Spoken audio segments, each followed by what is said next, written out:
कहानी की शुरुआत होती है लॉस एंजलिस शहर में। यहाँ 23 दिसंबर की रात को अचानक आसमान से कोई धरती पर आ गया। वो उठा तो उसने देखा कि वो एक सुनसान गली में था। तभी उसकी पीठ पर बड़े बड़े पंख खुल गए। ये कोई इंसान नहीं बल्कि स्वर्ग से उतरा हुआ एक एंजल था, जिसका नाम है माइकल। उसने अपलाकी से एक पुलिस वाले को पकड़कर उसकी बंदूक छीन ली और उसे अपनी ढाल बनाकर खड़ा हो गया।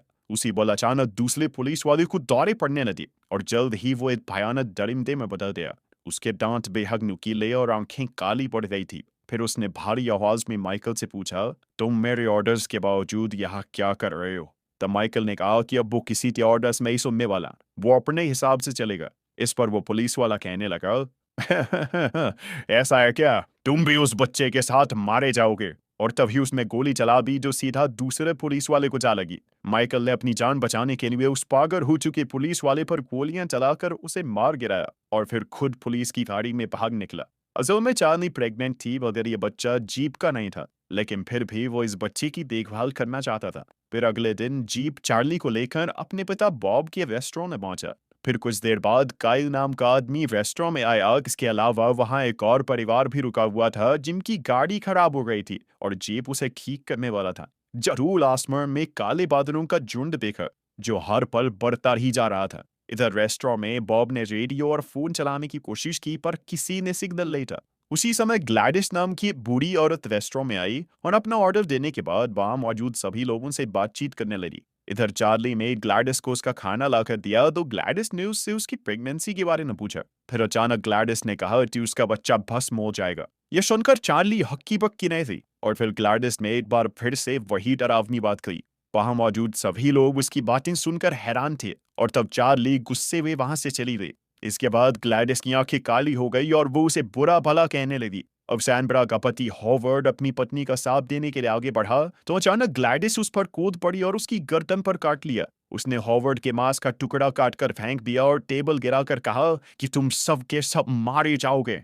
ये देखते ही कुप्परसी में दूर से ही उस पर एक पैन फेंका जो सीधा उसके सर पर जा लगा, पर ग्लैडिस को एक खरोंच तक नहीं आई। तभी अचानक वो कूद कर छत पर रिंग में लगी तो बॉब ने उस पर गोली चला दी, लेकिन वो जैसे तैसे बचती रही। फिर उसने अचानक नीचे कूदकर बॉब पर हमला करके उसे नीचे फेंक दिया। तभी जीप ने फटाफट बंदूक उठाकर ग्लैडिस पर टान दी, पर ग्लैडिस ने कहा कि तुम उसे कभी नहीं बचा पाओगे और उसकी ये बात सुनकर जीप वहीं जमा रह गया। उसी पल ग्लैडिस फिसलते हुए जीप पर हमला करने के लिए आगे बढ़ी, लेकिन अचानक काइन ने पीछे से उस पर धुआंधार गोलियां चलाकर उसे मौत के घाट उतार दिया। इधर हॉवर्ड की बेटी ऑड्री एक कोने में छुपी हुई थी जहां छत से खून बह रहा था। इसके बाद सबने देखा कि हॉवर्ड का काफी ज्यादा खून बह चुका था, इसलिए उन्होंने उसे तुरंत काई की गाड़ी में लेटाया और हॉस्पिटल ढूंढने निकल पड़े। पर कुछ ही समय में उन्हें सामने से काले कीड़ों का भयानक बवंडर आता दिखाई दिया जो कुछ ही पलों में हर एक छोटे छेद से गाड़ी में घुस गए। सारी गाड़ी कीड़ों से भर गई जिससे अंदर बैठे सभी लोग बुरी तरह घबरा गए। उधर लफासामी की आवाज सुनाई दी तो बॉब तुरंत दौड़कर बाहर गया, पर उसने देखा कि दूर से कीड़ों का झुंड उनकी तरफ आ रहा था। खैर कुछ देर बाद उन्होंने ग्लैडिस की लाश रेस्टोरेंट से बाहर निकाली तो उन्हें पुलिस की गाड़ी आती दिखाई दी। इस गाड़ी में कोई और नहीं बल्कि माइकल ही था। जैसे ही वो बाहर निकला तो बॉब ने उस पर बंदूक तान दी, मगर फिर माइकल ने उन्हें अपने दांत दिखाए जो नुकीले नहीं थे।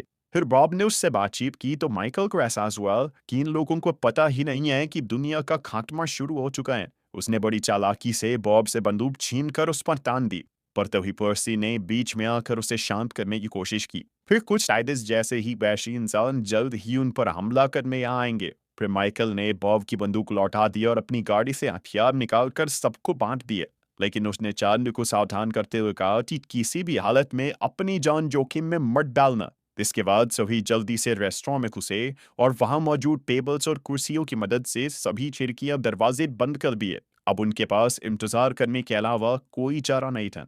फिर जैसे ही रात हुई तो बिजली चली गई, इसलिए सभी मर्द छत पर चले गए ताकि वो दुश्मनों पर नजर रख सकें। कुछ ही देर में उन्हें एक आइसक्रीम ट्रक आता दिखाई दिया और जैसे ही उसका ड्राइवर बाहर निकला तो वो बहुत जोर से चिल्लाने लगा। अचानक उसके मुंह और हाथ पैर बहुत ज्यादा लंबे हो गए और फिर वो बहुत तेजी से उन पर हमला करने के लिए आगे बढ़ा। उसी पल उन सब ने मिलकर उस पर गोलियां चला दी और वो कुछ ही पलों में मारा गया। पर अभी भी खतरा टला नहीं था, क्योंकि दूर से ऐसे ही मॉन्स्टर्स से भारी गाड़ियां उनकी ओर आ रही थी। तब माइकल ने सबको उन पर धुआंधार गोलीबारी करने को कहा। इससे कुछ गाड़ियां आपस में टकरा गई और वहां जबरदस्त धमाके होने लगे। फिर माइकल ने एक रॉकेट लॉन्चर की मदद से एक और धमाका किया, जिससे बड़ा ट्रक सड़क के बीचों बीच गिर गया और बाकी गाड़ियां उससे टकराने लगी। अब बाकी बची गाड़ियों से ड्राइवर्स बाहर निकले और डाइनर की तरफ बढ़ने लगे। माइकल और उसकी टीम ने देखा कि इनमें बच्चे भी शामिल थे, पर माइकल ने उन्हें समझाया कि ये बच्चे अब इंसान नहीं रहे। वो लगातार दुश्मनों पर हमला करते रहे, जिससे वहां लाशों के ढेर लग गए। मगर फिर भी एक मॉन्स्टर खिड़की तोड़कर अंदर घुस आया और अंधेरे में छुप गया।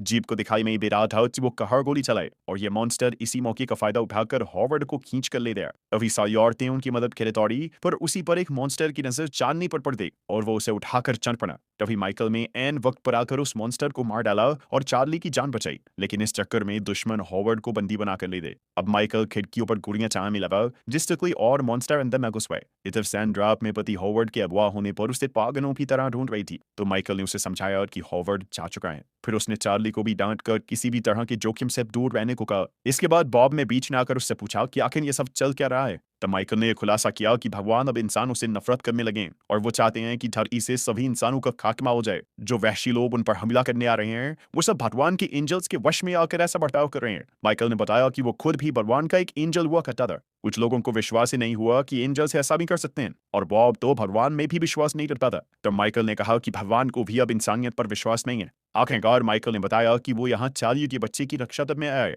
क्योंकि वही इंसानियत को बचाने की आखिरी उम्मीद है। अब चाहे किसी को भगवान पर विश्वास हो या ना हो, मगर उन्हें चार्ली के बच्चे को बचाने के लिए मिलकर इन मॉन्स्टर्स का सामना करना होगा। इस वक्त चार्ली का 8वां महीना चल रहा था, पर माइकल ने कहा कि बच्चा कल क्रिसमस के दिन ही पैदा होगा। फिर कुछ देर बाद जीप में अकेले में जाकर माइकल से उसके बारे में और पूछा। माइकल ने बताया कि वो भगवान की फौज में जंगल हुआ करता था। उधर जब भगवान ने इंसानियत का खात्मा करने का हुक्म दिया, तो वो फौज छोड़कर यहाँ गया। उसने कहा कि भगवान का इंसानियत से विश्वास उठ गया है, उधर उसका विश्वास आज भी पक्का है। इस दुनिया में चारों तरफ नफरत और अंधकार भर चुका है, लेकिन माइकल को पूरा यकीन था कि लोगों के अंदर अब भी इंसानियत मौजूद है और वो उन्हें बचाने के लिए जी जान लगा देता। फिर सुबह होते ही बॉब और माइकल छत पर पहरा देने पहुंचे, और तब एस्ट्रोन ने सैंड्रा को लगा जैसे उसे कोई आवाज देना है, और फिर तुरंत ही उसकी आंख खुल गई। अब वो पीछे के दरवाजे से देखने गई तो उसे एहसास हुआ कि आवाज हॉवर्ड की थी। सैंड्रा ने खिड़की से देखा कि हॉवर्ड को एक क्रॉस पर उल्टा लटकाया गया था और उसका शरीर छालों से बुरी तरह भरा हुआ था। वो दर्द में कराहते हुए सैंड्रा से मदद की गुहार लगा रहा था, तो सैंड्रा घबराकर फटाफट सारे टेबल कुर्सियां हटाने लगी। उस समय काइल और ऑड्री उसे रोकने आए, तो सैंड्रा ने उन्हें भी धक्का दे दिया। फिर वो अपने पति को बचाने के लिए बाहर की तरफ भागी और उसके छाले किसी भी पर फटने ही वाले थे। तभी एन वक्त पर पर्सी वहां आकर सैंड्रा की ढाल बन गया और उसी पल हॉवर्ड के छाले फट गए और सारा तेजाब पर्सी पर जा गिरा। वो दौड़कर सैंड्रा को वापस अंदर ले आया और फिर अचानक जमीन पर गिरकर मारा गया। तब ये पता चला कि इस तेजाब की वजह से उसकी पीठ का सारा मांस और हड्डियां गल गई थी। जब बच्चियों ने मिलकर सैंड्रा को एक कुर्सी से बांध दिया, क्योंकि वो आपे से बाहर हो रही थी। फिर ऑड्री ने उसे कुछ खिलाने की कोशिश की, तो सैंड्रा सारा इल्जाम उसी पर लगाने लगी कि तेरे चक्कर अंदर दूसरे शहर में जा रहे थे हम। खैर कुछ देर बाद रेडियो में सिग्नल आया तो एक खबर मिली कि उनकी तरह बचे हुए लोगों ने देश भर में अलग अलग जगह पर इन मॉन्स्टर्स का सामना करने के लिए फौज बढ़ा ली थी। अब उन सबने भी इन लोगों की फौज में शामिल होने की सोची, पर माइकल ने इससे साफ इनकार कर दिया, क्योंकि इस तरह मॉन्स्टर्स के लिए चार्ली पर हमला करना आसान हो जाएगा। खैर फिर रात को रेस्टोरेंट में लाइट आ गई और फिर सामने से एक गाड़ी आके दिखाई दी, तो काइल और ऑड्री हमले के लिए तैयार हो गए। लेकिन फिर उन्हें लगा कि वो आदमी और उसका बेटा शायद नॉर्मल थे, इसलिए उन्होंने अपनी बंदूक नीचे कर ली। मगर ये भी उन मॉन्स्टर्स की एक चाल थी। मॉन्स्टर्स में रेस्टोरेंट में बिजली भी वापस इसलिए पहुंचाई थी ताकि सबको लगे कि चीजें बेहतर हो रही हैं और वो अंदर से बाहर आ जाएं। खैर काइल उसी पर छत से कूद पड़ा और दुश्मनों पर धुआंधार गोलीबारी शुरू कर दी। इधर रेस्टोरेंट में बॉब बाहर जाकर उनकी मदद करना चाहता था, पर माइकल ने उस पर बंदूक तान कर कहा कि अगर उसने दरवाजा खोला तो सब के सब मारे जाएंगे। बाहर काइल ने कई मॉन्स्टर्स को मार के आया और फिर उस बच्चे तक पहुंचा, पर तभी उसे एहसास हुआ कि ये बच्चा भी मॉन्स्टर ही बन चुका है। तभी अचानक उस बच्चे ने काइल की गर्दन पर काट कर उसे मौत की घाट उतार दिया। ये देखकर ऑड्री भी खुद को रोक नहीं पाई और गुस्से में छत से कूदकर बाकी मॉन्स्टर्स पर हमला करने लगी। कुछ देर बाद जब उसकी गोलियां खत्म हो गई तो वो भागकर एक गाड़ी में चुक गई, पर दुश्मनों ने उसे चारों तरफ से घेर लिया। इधर रेस्टोरेंट में चार्ली आपे से बाहर हो रही थी, क्योंकि माइकल उन्हें बचाने की नीयत कुछ नहीं कर रहा। अब उसने खुद बाहर जाकर मॉन्स्टर्स का सामना करने की धमकी दी, तो माइकल ने उसे रोक दिया। अब उसके पास कोई चारा नहीं था, इसलिए वो खुद हथियार उठाकर बाहर निकल पड़ा। वो बेहतरीन तरीके से हमला करते हुए अपने दुश्मनों को दूर चका रहा था। फिर जैसे ही वो गैस पंप के पास पहुंचा तो उसने गैस पाइप में आग लगाकर मॉन्स्टर्स पर आग बरसा दी, जिससे सभी मॉन्स्टर्स पीछे हट गए। फिर माइकल आराम से आग को पार करते हुए गाड़ी तक पहुंचा और ऑड्री को बचाकर सही सलामत बाहर ले आया।